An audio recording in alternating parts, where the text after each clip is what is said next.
So for most of my adult life, my freezer was basically a food cemetery. Food went in with good intentions, and then 6 months later, I'd find it covered in freezer burn and have to throw it away. But over the last few years, I have completely changed how I use my freezer, and instead of treating it just as long-term storage, it's become by far the most useful tool in my kitchen, helping me waste less food, cook faster, save money, and eat healthier. And in today's video, I'm gonna be sharing with you 10 freezer systems and hacks that I honestly wish I knew years ago, because I truly believe your freezer might just be the most underutilized tool in your kitchen. And starting things at the #1 slot, we've got compound butter cubes. And in a previous video, I showed you my ginger scallion oil, which I freeze into these little cubes. So anytime I need a little burst of flavor, I grab one straight from the freezer and instantly upgrade everything from fried rice to noodles. But another flavor bomb I always keep stocked is compound butter. And obviously I'm not reinventing the wheel here. Compound butter is just a flavor butter. I'm sure you've made it before at some point in your cooking journey. But the simple act of freezing it completely changed how often I use and make it, because one of the main problems I find with making compound butter is you're committing a lot of effort to one flavor. And we all get bored of things eventually, but when it's frozen, I can make a big batch and use it over the course of months without worrying about waste. For this specific compound butter, I just took a little trip to the garden and basically picked whatever fresh herbs I could find this time of year, and I chopped them up nice and fine. And I'm using 1 cup of softened butter here, and I'm gonna grate in 1 clove of garlic, and I'll add in all those chopped herbs and just give everything a good mix. And the real key here is using silicone molds, which is gonna make the demolding process of the cubes much easier. And these are 2 tablespoon mold, which I find makes a nice little portion size. I'm gonna freeze the cubes overnight, and once they're frozen, then I'll transfer them to any type of food container or freezer bag for longer term storage. And then all I need to do for a wonderful little flavor bomb is pop out one of these herbaceous aromatic butter cubes from the freezer, and you have one of the easiest ways to make a very simple meal taste way more impressive.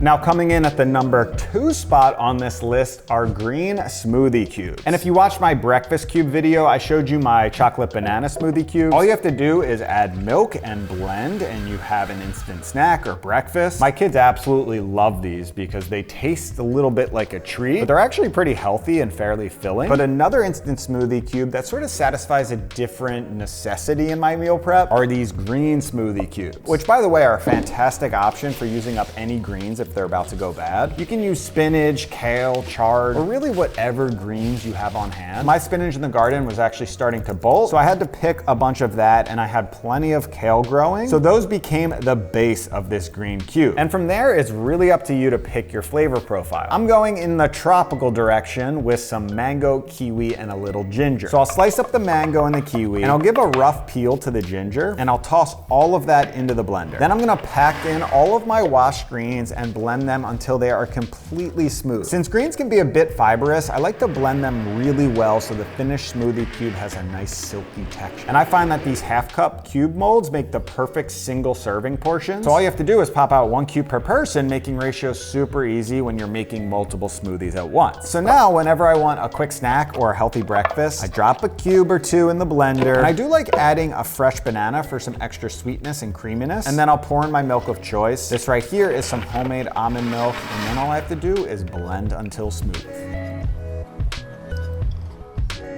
Wow. Now moving right into the #3 spot, we have marinara sauce cubes. And if you've watched these videos, you know I grow a ton of tomatoes every single year, and preserving them is absolutely essential to my family's survival through the winter, because not much in the kitchen can beat a summer tomato in like January or February. And I do a lot of jarring or canning, but another way I preserve them is by cooking them down and just freezing them in pine containers, which is great for long-term storage, but it's not really a hack. The real hack I found is turning those tomatoes into a marinara sauce and freezing them into cubes. So I'll start with my tomatoes. These actually happen to be my last 2 pints of frozen tomatoes from last season, which I'm gonna let thaw out, but of course you can use any canned tomato product that you like. Then I'll dice up some onion and garlic, and I'll cook them in some oil until they are soft and lightly caramelized. And I'll add in those tomatoes and just let everything melt and cook down. And once everything's combined, I'm gonna use my immersion blender to blend everything smooth, which is my personal preference and definitely my kids' preference. Then I'm gonna add some salt and I'm just gonna cook down the tomato sauce until I get the proper sauce consistency I'm looking for, which is right at this point. And I like dumping the sauce into these half-cup silicone molds, which I'm gonna freeze overnight. And once the cubes are frozen, you can definitely just store them all together in a freezer bag. But if you want to really preserve them long-term, I would definitely recommend vacuum sealing the cubes, which of course goes for everything you're gonna see on this list today. And now this is where the real magic happens. My favorite use is what we call pizza noodles in our house. I'll cook up some pasta, save a little bit of that pasta water, then I'll toss in 1 or 2 of these marinara cubes, depending on how much pasta I have. And then I'll add a splash of that pasta water, which is gonna help that sauce melt down. Then I'll throw those noodles back in. I'll give everything a toss together, making sure to really let that sauce cook and absorb into the pasta. Then I'll turn off the heat, immediately grate in some fresh Parmesan, and give everything a nice mix, and boom, dinner is basically done.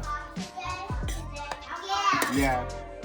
So, all right, so coming in at the number 4 spot, we have these lemon ginger honey cubes. And one of my favorite discoveries that started all of these freezer drinks for me was last summer when I grew way more cucumbers than I knew what to do with them. Obviously, I made a ton of pickles. And then after that, I just started juicing them fresh and freezing that juice into cubes, which ended up becoming the best homemade hydration drink. Whenever I wanted a refreshing drink, I'd drop one into a glass of water, or I'd pop one in my water bottle for just an instant hydration water. And that got me thinking more about concentrated drink cubes. And these lemon ginger honey cubes have become one of my favorites. And the ingredients are right there in the title. Lemon, ginger, and honey, that's it. First, I'm gonna juice up a bunch of lemons and some fresh ginger. If you're feeling ambitious, you can chop off the skin of the lemons. But if the produce is organic and it's clean, I'm usually too lazy and I just run it right through the juicer for a little extra vitamins and nutrients. Then once I have my lemon ginger juice, to really balance all that tartness and intensity from the ginger, I'll stir in my honey, and then this juice gets poured into a medium-sized silicone ice cube mold, and into the freezer it goes. And then once these cubes are frozen, I'm obviously not gonna vacuum seal them because that would just not be very efficient. So I transfer them over to a food container and I pop that into the freezer so I have easy access for whenever I want a special little drink.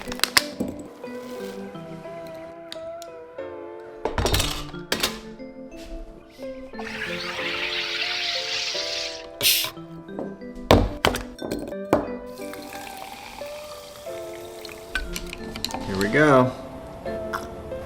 Ooh, that's nice. Now, freezing food is absolutely essential to how my family eats year round, and the last thing I would want is to lose any of this work we put into preserving it. Which brings me to the sponsor of this video, Jackery. And this is the Jackery Fridge Guard, which just launched, and it's a really clever and simple system that protects your food during power outages. The unit's super thin and only weighs about 25 pounds, so you can keep it next to the fridge, inside a cabinet, or just right on top of the fridge itself. But what's really cool is the system both combines a UPS and a 1 kilowatt-hour backup battery into one device. So setup is incredibly simple. You just plug it into the wall and plug your refrigerator right into it. And if the power does go out, backup power kicks on in under 10 milliseconds, keeping your fridge running with basically no interruption. And we're spending a ton of time and energy preserving hundreds of pounds of food from the garden each year. And I have a few different refrigerators and freezers here at the studio, keeping that food good year round. But the problem is we get a lot of storms here on Long Island. So for me, this system is basically refrigerator and freezer insurance and takes away any of that food loss anxiety. And if you want to check out the Jackery Fridge Guard and learn more, just click the link below in the description.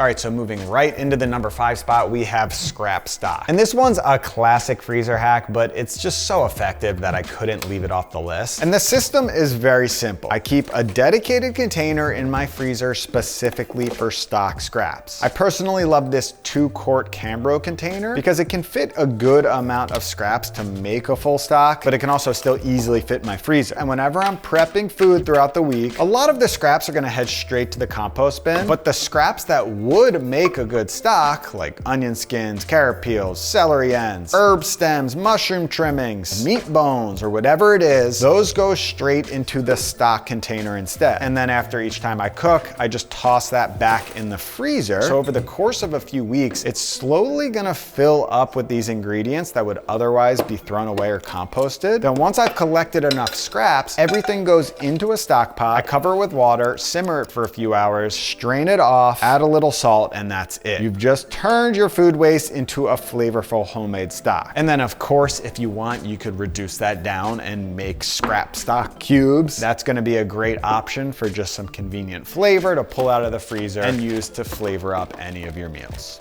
Now, speaking of turning excess produce into freezer gold, number 6 on this list is pesto cubes. And this one falls in that category of just a quick instant meal similar to the marinara cubes, and is sort of a must for any gardener out there because pesto freezes very well, and at some point during peak harvest season, you're almost guaranteed to have more greens or herbs than you know what to do with. And the real trick here is to stop thinking about pesto as just basil pesto. You want to think of it more as a pesto formula, where you've got your green base, your nuts, your aromatics, your acid, your oil, and maybe some cheese. Once you understand this formula, almost any abundance in the garden can become a pesto. Right now for me in the garden, garlic scapes are popping off, which are those long tender shoots that grow from the garlic plant right before it flowers. And every year I remove them to focus all the energy on growing bigger bulbs. And a fun fact, which I just learned this year, if you pull them extremely slowly and carefully, you can get a much longer garlic scape by removing the inside tender section from the stalk.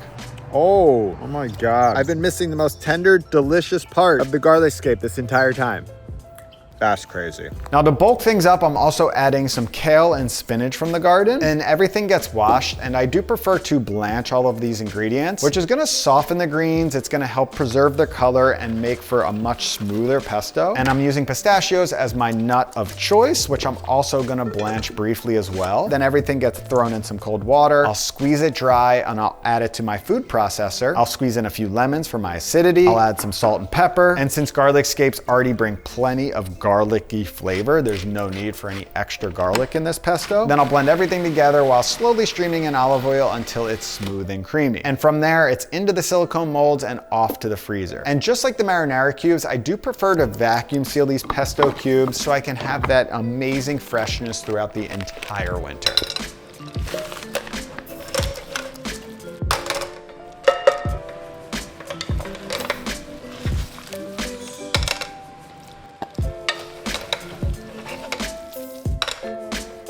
Moving on to freezer hack number 7, which is frozen minced garlic. So you just saw how I turn the garlic scapes into pesto every single year, but once all of that garlic actually bulbs up and is ready to harvest and cure, I'm always thinking of creative ways to preserve it. And this one comes from a short video I did on 5 different ways to preserve garlic, and it absolutely kicks ass. It has become a staple in my kitchen that we pretty much have year round. The only annoying part about this, by far the most time consuming thing, is peeling the garlic. And there's a bunch of different hacks out there just for peeling garlic. 2 metal bowl thing never really worked that well for me. If you do have a good garlic peeling hack that's worked for you, please comment in below. But once your garlic is peeled, the rest is very simple. You're gonna throw it all in a food processor, and I like using a smaller one for this, and I pulse it together until it looks like you've basically spent way too much time mincing garlic by hand. Then I'll dump all that garlic right into a larger freezer bag, and the next part's kind of fun. You're just gonna flatten it out by hand into a nice even sheet, and then I'm gonna use a chopstick to draw a grid, which is gonna help portion out these little cubes after they're frozen. And I found that a 1.5 inch cube is a pretty good portion size for this minced garlic. Then I'll place the bag on a tray to keep it flat, and I'll freeze it overnight. And just take a second to think about how many times you spend to mince that amount of garlic each time you're prepping a meal over the next few months. Instead of pulling out your cutting board, mincing it up, having it smell intensely like garlic, you can just grab one of these minced garlic cubes and toss it straight in the pan, and you're done. And honestly, now that I think about it, this hack would work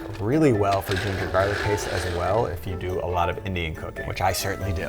All right, coming in at the number 8 spot is instant Vietnamese pho. And in a recent cube video, I did an instant ramen cube, which is a recipe that I absolutely love. And when I have those cubes on hand, it makes bringing together a nice bowl of Japanese noodles so easy. But I'm always looking to change up flavors and cuisines, so this is just a really easy technique to have an instant pho broth on hand. So to get that traditional grilled flavor, I'm doing all the prep for this pho on my grill. So first I'm just gonna pop my stock pot right on the grill, and I'm adding adding my whole spices right to the bottom of the pot to start toasting them up a bit. And that morning I picked some fresh garlic and green onion from my garden, which are gonna be the fresh aromatics, along with some ginger, which I'll just throw right onto the grill to start charring up a bit. Then for the real base of this stock, I'm using a few chicken carcasses and I have a few beef bones, which I'm also gonna be grilling up for extra flavor. And once those spices are toasted up and smelling nice, I'm gonna add the charred aromatics right into the pot. And then I'll remove the entire pot from the heat to really focus on getting some delicious flavor out of those bones. And once those are fully roasted and looking great, I'm gonna pop those into the pot as well. I'll bring the pot inside, fill it up with water. I'll get it on a low simmer, and while it starts coming up to heat, I'll skim off the top. And once it's looking nice and clean, I'm gonna pop a cap on that and just give it a very low simmer for around 16 hours. I let this go overnight. And then the next day, I removed all of the contents from the stock, and I'm gonna reduce it down by around 70% to get a nice concentrated stock that will fit into an ice cube mold. Then all I have to do is freeze it overnight, transfer it to a bag or container, and I've got my concentrated instant pho broth cubes.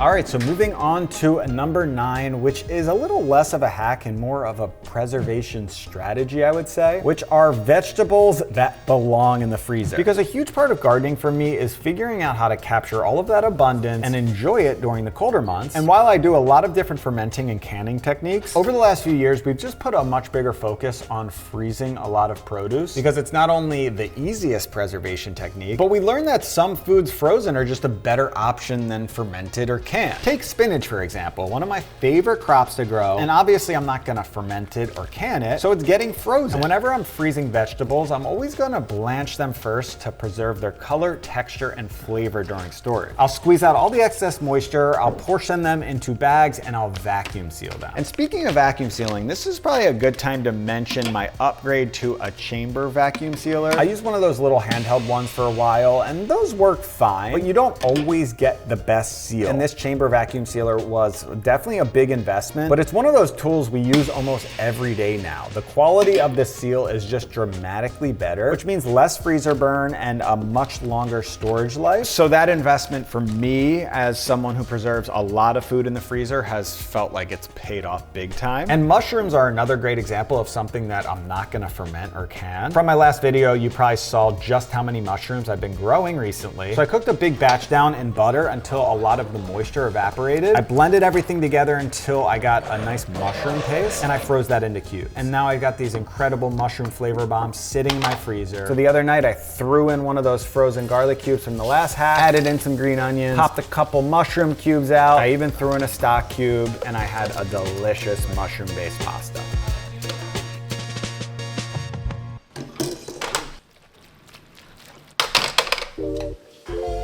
All right, finally we made it to the number 10 hack, which is simply just freezing leftovers. And this might seem very obvious because it is, but this is probably the most useful freezer hack on the entire list. And you've seen me over the last few months make a ton of videos on these different freezer cube meal prep systems, which have been an absolute game changer for bringing different meals together for me. But this hack is much simpler. Whenever I have leftovers and I'm starting to get tired of them, maybe it's a soup, a curry, some roasted vegetables, it really doesn't matter. The moment I start feeling bored of a meal, instead of forcing myself to eat it, or worse, letting it sit in the fridge until it gets thrown away, I go straight into the molds and I freeze it. And I know this seems so obvious, but I think most of food waste that's happening in your kitchen is because you're just bored of something. But a month from now, that same meal that you weren't feeling might sound absolutely perfect and just hit the spot of exactly what you're craving. So not only is this gonna save me time, but it's gonna save me money, which really represents why I just have been